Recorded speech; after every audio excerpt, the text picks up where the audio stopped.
And with companies not putting effort into hiring people with disabilities, they're sending a message to employees with invisible disabilities. According to Harvard Business Review, 76% of employees with disabilities do not disclose their disabilities at work. Welcome to the Workology podcast, a podcast for the disruptive workplace leader. Join host Jessica Miller-Merrill, founder of Workology.com, as she sits down and gets to the bottom of trends, tools, and case studies for the business leader, HR, and recruiting professional who is tired of the status quo. Now here's Jessica with this episode of Workology.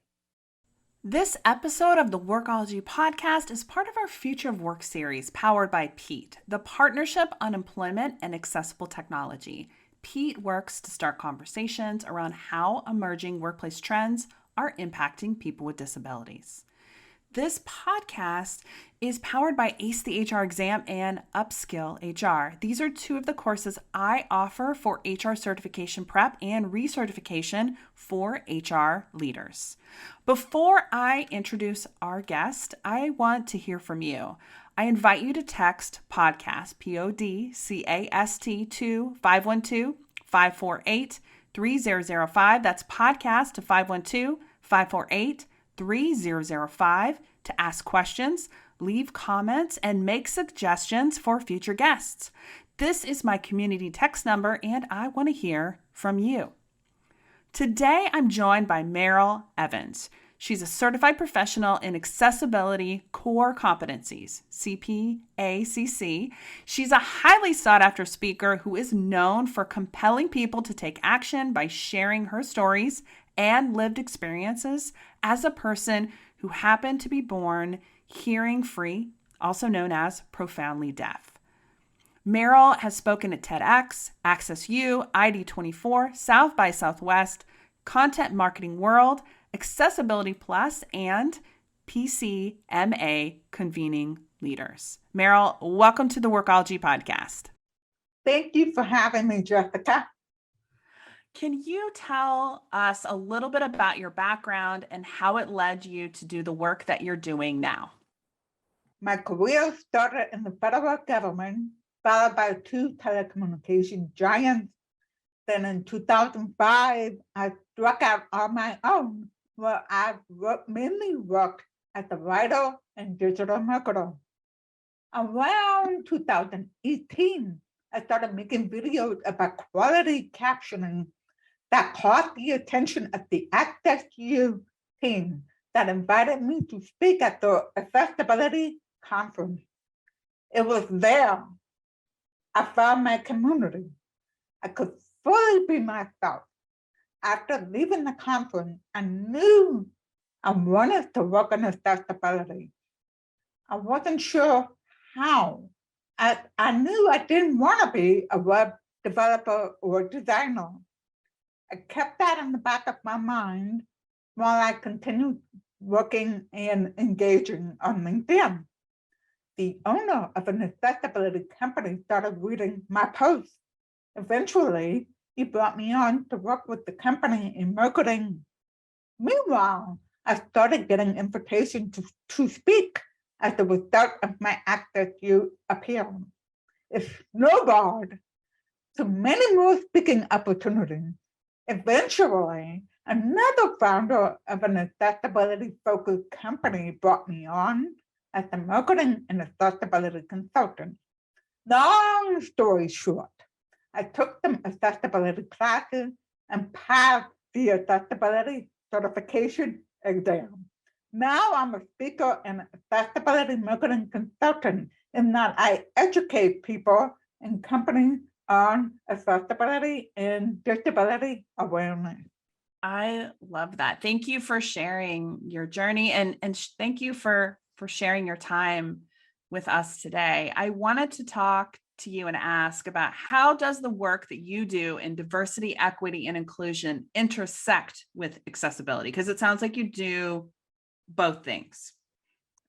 Well, many companies take pride in their diversity, equity, and inclusion initiative. And yet, They often overlook people with disabilities. The focus tends to be on race and sometimes LGBTQ+.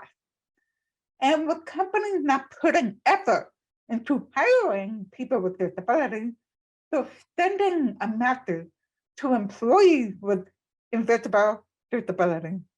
According to Harvard Business Review, 76% of employees with disabilities do not disclose their disabilities at work. And 80% of C-suite executives and their direct reports are not with disabilities, are not disclosing. It's surprising this is happening, considering Accenture's disability inclusion advantage.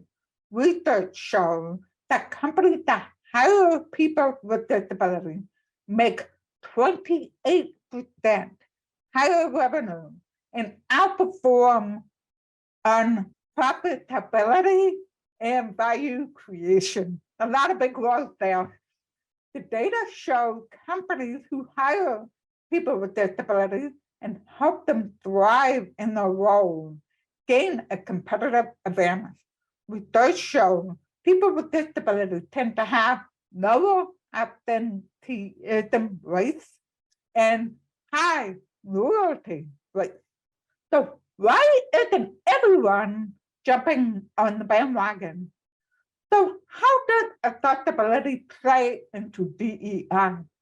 Accessibility isn't just about making your product and services accessible to customers. Companies need to remember their own backyard. They need to make their own workplace accessible for employees and contractors. I want to make sure that everybody knows that we're going to include the research that Meryl is mentioning and the studies in the transcription of the podcast. So if you were surprised by anything that she shared in terms of statistics and research, we have sources for you so that you can dive in a little bit deeper.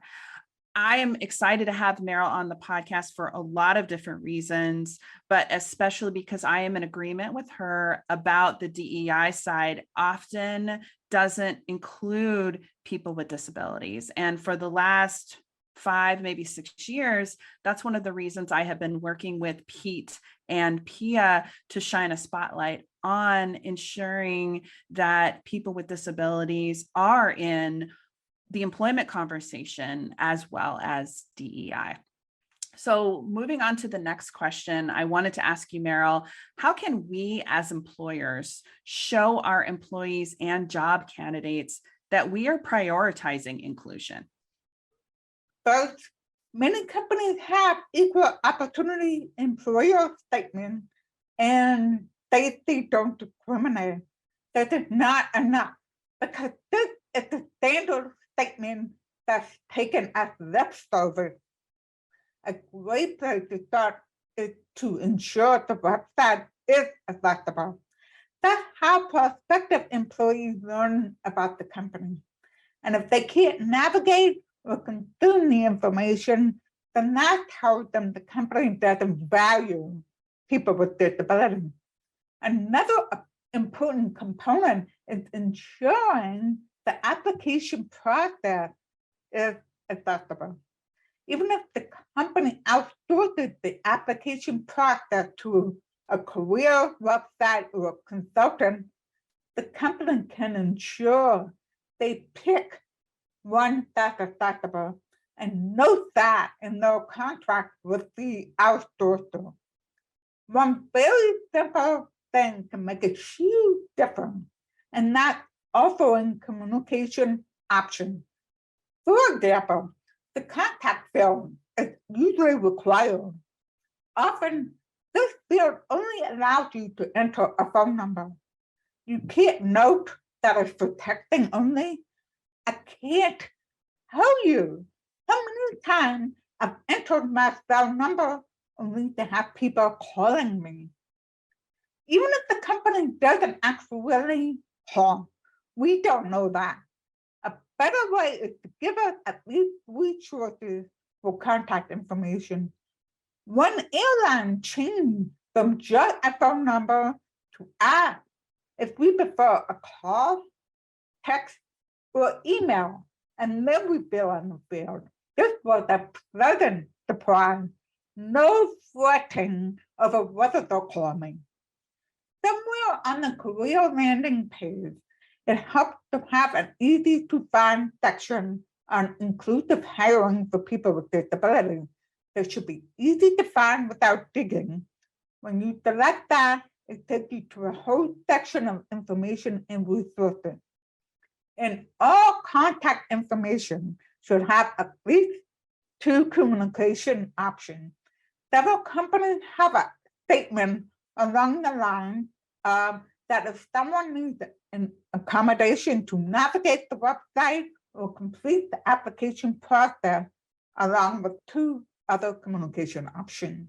This is such an important conversation. And I've already talked to several applicant tracking systems, giving this suggestion that you and I talked about, where just to add a box that says my preferred method of communication is text can really change the game.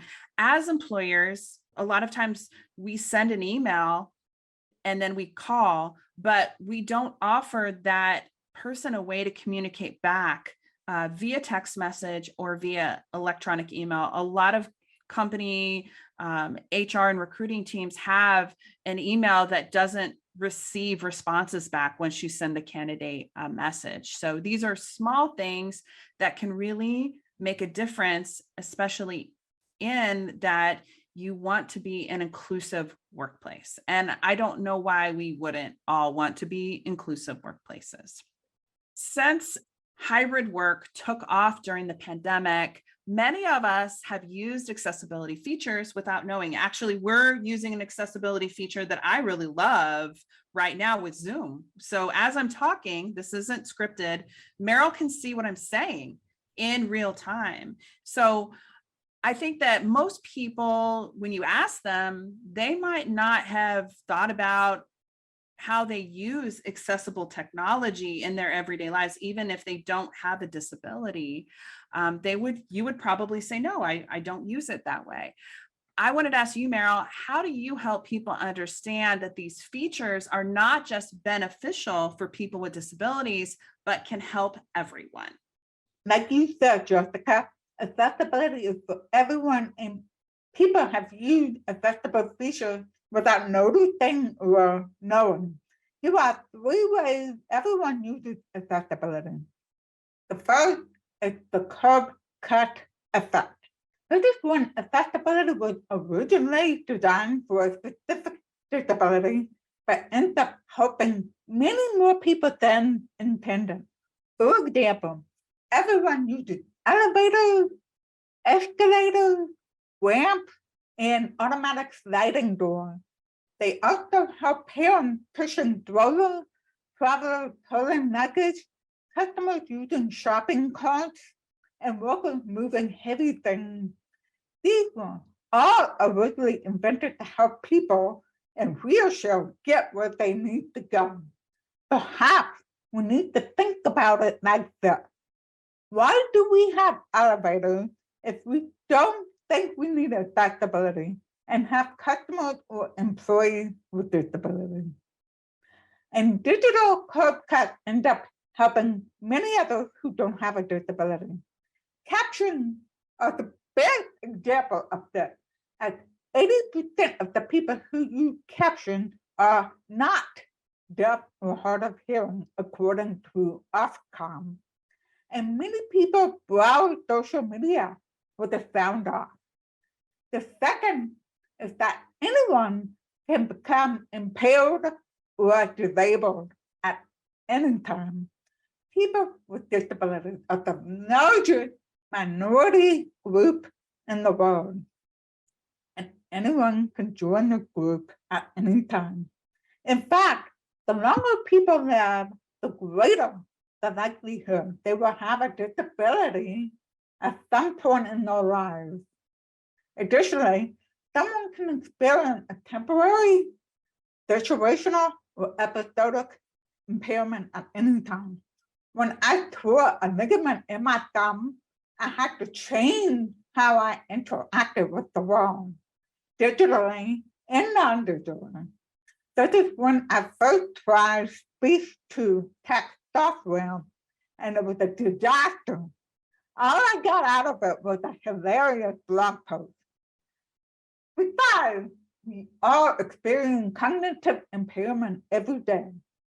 All it takes is one sleepless night, a stressful situation, a meal that disagrees with us, or a distracting environment to affect our cognitive function. This makes it harder for us to absorb any input.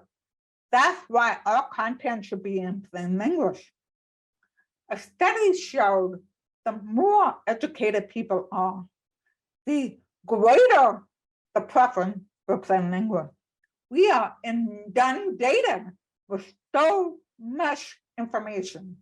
Plain English helps us effortlessly understand the message. And third, those with both accessibility that some refer to as accidental accessibility. This is a product that was not made with accessibility in mind. In using it, people discovered it provided accessibility. My Apple Watch is a great example of this. I originally got it through fitness. Little did I know it would be an amazing accessibility tool. When my watch vibrates, I know if it's a text message, door camera motion, or a timer going off without looking at my watch. We need to get it out of our head that accessibility is only for people with disability. Accessibility is for everyone, and accessibility is not just the development team's job. It's everyone's responsibility, including HR. Agreed. And I will say that my favorite Apple Watch feature is maps for directions, because it will vibrate at different levels to tell me whether I need to go right or left. I love it because I know which direction I should go based on the vibration. Incredibly helpful for everyone who is trying to get from point A to point B. Let's take a reset. This is Jessica Miller Merrill, and you are listening to the Workology podcast powered by ACE the HR Exam and Upskill HR. Today, we are talking with Meryl Evans, certified professional in accessibility core competency. This podcast is part of our Future of Work series with our friends at PEAT, the Partnership on Employment and Accessible Technology. Before we get back to the interview, I want to hear from you too. You can text the word podcast, PODCAST, to the number 512-548-3005. That's podcast to 512-548-3005. Ask me questions, leave comments, make suggestions for future podcast guests. This is my community text number, and I want to hear from you.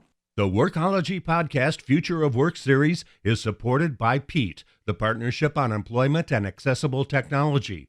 PEAT's initiative is to foster collaboration and action around accessible technology in the workplace. PEAT is funded by the U.S. Department of Labor's Office of Disability Employment Policy, ODEP. Learn more about PEAT at peatworks.org. That's PEATWORKS.org. Let's talk more about accessible technology in the workplace.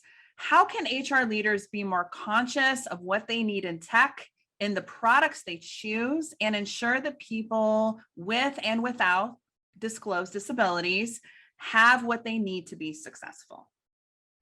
The key is to offer multiple communication options and input. One HR consultant advised to ensure your interviewing process is not biased by starting with a phone call. The consultant is forgetting about people with accents, people who don't speak, people with disabilities like Tourette's. There are ways to have an inclusive meeting and job interview. Always have the caption turned on. always allow people to speak or use the chat box to communicate. And this is especially important. Our interviewers speaking must be on camera. Or if they can't have the camera on due to medical reasons, have them use the chat box to ask the question while reading it out loud. I've heard from job applicants who said no one was on camera during the job interview. This is important because some people hear better when they have visual cues. Some people like me read less. I may not be able to catch as much when I have to rely on caption alone. There are many ways to ensure an inclusive hiring process that costs little to nothing, even if your application system is accessible. So, put a note to the effect of, if you have questions about filling a job application, please email or call us. We want to ensure you can successfully complete it. Thank you for sharing. I think we don't often think about things like having your camera on or the opportunity to have someone send a message in chat versus communicating the other way. But these are all ways to make the candidate or your employee or your team, or if you're doing a podcast like we are now, we are recording, we have our cameras on, I can read the transcription, the captioning, you can too, but you can also read my lips. And it's about making, for me, the candidate, the individual feel more comfortable and welcomed. That's what inclusion is all about. So we do need to make the hiring process have ways for the candidates to be able to ask for what they need or to communicate what they need and to let us know, because how intimidating is it already for the candidates in the interview process? And now they have an automated message, an email they can't respond to, and now they have to show up on camera and they don't have the right tools to be successful in the interview. So these are small things that I think you're suggesting that can make a huge impact. Can you talk a bit about your own experience and the tools that helped you succeed at work, Meryl? Yes, I can, Jessica. So long before the pandemic, I had a video job interview. The interviewer knew I was deaf. The video quality was terrible. The sound was not always in sync with the person's left, and the video was jumpy. This was a big problem because it made it harder for me to lip read. And there were no captions at the time.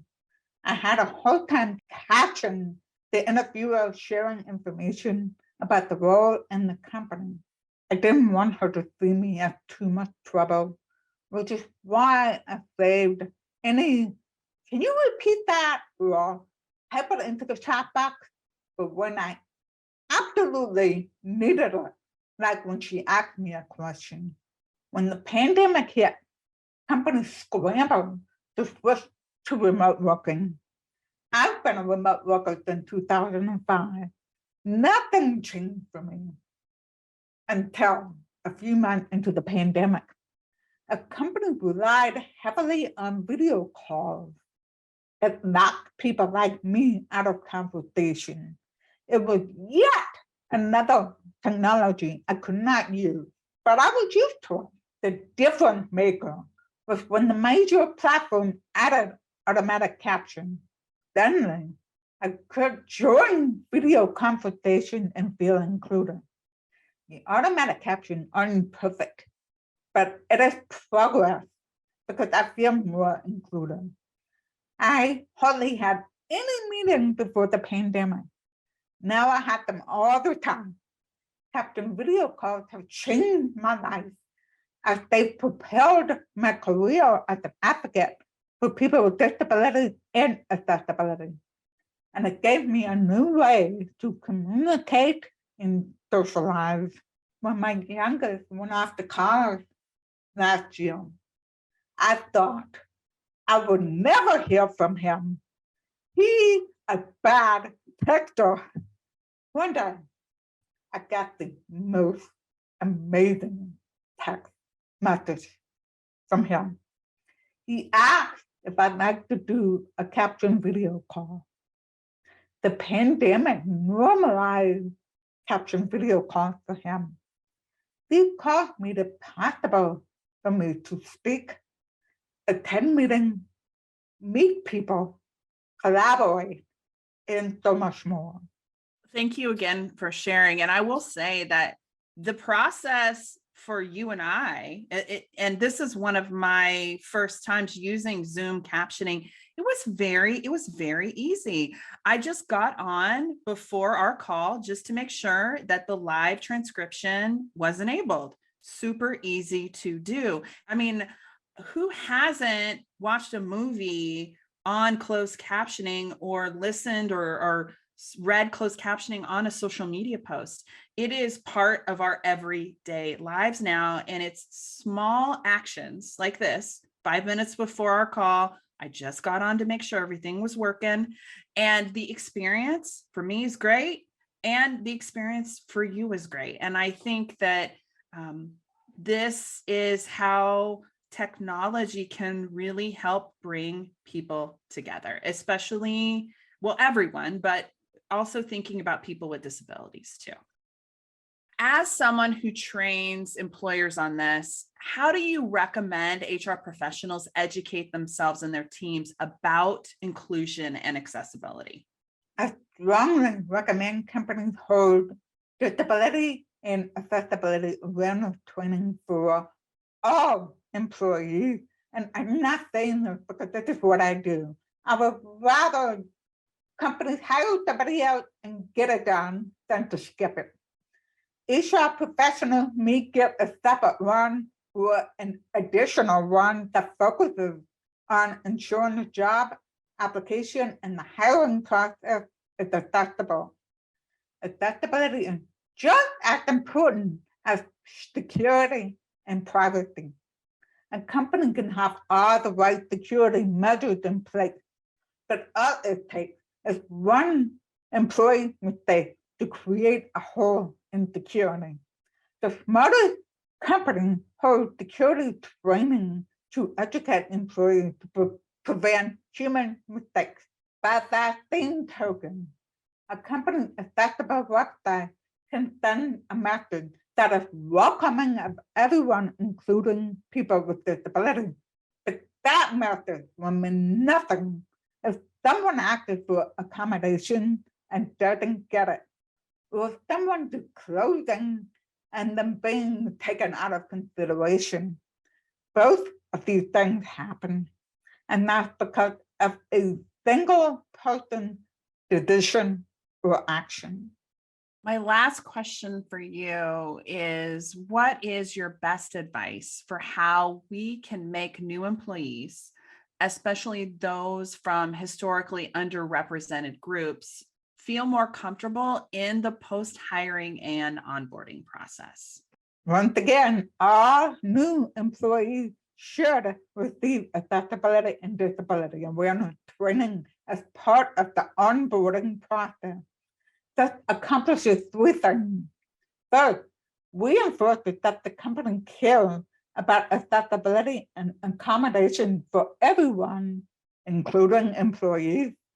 Second, it will educate the employee on how to ensure they work with everyone inclusively. For example, they will ask others how they prefer to communicate and collaborate. Third, it will educate the employee on how to help an employee who is open about their disability. For instance, someone who is open about depression one day doesn't seem like themselves. The employee can talk to them and see how they can best support them, or ask another employee to do that if they don't know each other well. Create how-to documents on inclusion, such as how to host inclusive meetings, how to communicate and collaborate inclusively, and so on. People can't remember everything from training. keep reinforcing the inclusive practices that should always have an caption on. It takes time to make things a habit. Accessibility isn't an all or nothing deal. Get started, sometimes you have step back, and that's okay. The most important thing is to make progress every day. Well, Meryl, thank you so much for talking with us and sharing what you know and just all the work that you do. For those who are listening who want to connect with you, where's the best place to do that? I would say my website at Meryl, my first name, MERYL.net. And I'm not related to Meryl Streep or anything. We should have the same first name. I will also include your LinkedIn profile too, so they can connect with you there as well. We'll link to Meryl.net on the transcript of the podcast. It's MERYL.net. Really easy to be able to reach out with you. Thank you. Thank you so much. I can't tell you how excited I was to speak with Meryl, and she did not disappoint. I know that you feel the same way that I do. The insights and resources and conversations that were had today I know we're going to make a profound impact on the future inclusive initiatives at your workplaces. The workplace has dramatically changed over the last year, but we don't have to fear it or let it overwhelm us. Highlighting the positive elements around what we've learned and how we can support employees with disabilities and our efforts to recruit them is a broad topic, I know, but it really is about progress over perfection. I appreciate Meryl's insights so much. Her expertise is invaluable, and this is really one of my favorite podcasts ever in the history of this podcast. I appreciate partnering with Pete on this and the continued conversation on elevating our DEI efforts, along with a focus on employment and technology for people with disabilities. Before we go, I also want to hear from you.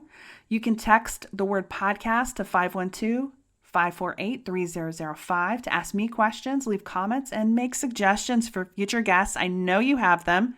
This is my community text number, and I want to hear from you. Thank you for joining the Workology podcast. I appreciate your time. This podcast is powered by Upskill HR and ACE, the HR exam. My name is Jessica Miller Merrill. Thank you for listening to the Workology podcast and helping disrupt the workplace together. I'll see you next time. Personal and professional development is essential for successful HR leaders. Join Upskill HR to access live training, community, and over 100 on-demand courses for the dynamic leader. HR Research credits available. Visit upskillhr.com for more.